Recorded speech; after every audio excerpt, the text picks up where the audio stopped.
The Imperial Boomerang heading home is largely just for Europe.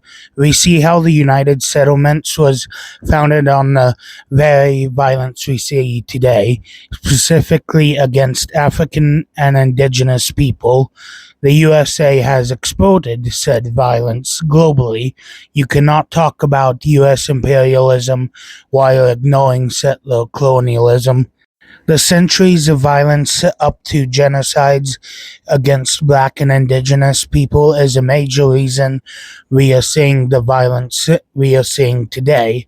The silencing of black and indigenous people as we warn of the consequences of settler colonialism, capitalism, imperialism, and white supremacy is not a good thing.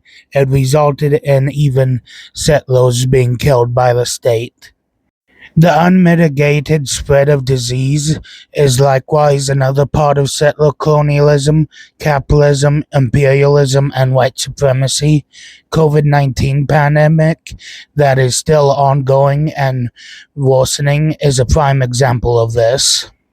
In the very beginning and still today, we see black and indigenous people face the greatest mortality rates when it comes to COVID.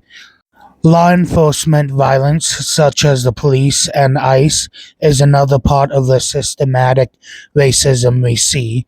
Police, modern-day slave catchers, are class and at times race traitors. They brutalize black and indigenous people, with the police being protected by the state.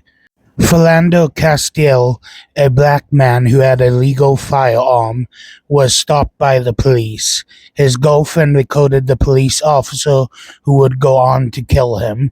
This was in 2016. In 2026, ICE agents, another part of modern-day slave catchers, shot and killed a white man named Alex Pretty, who had likewise a legal firearm. Indigenous nations are themselves occupied by USA and other settler colonial states. The United Settlements relies on expansion, death, and destruction. The first US imperial wars were against indigenous nations. Reservations are themselves a form of concentration camps, much like prisons. In the end, we need to look at the reasons we are seeing the violence we see today.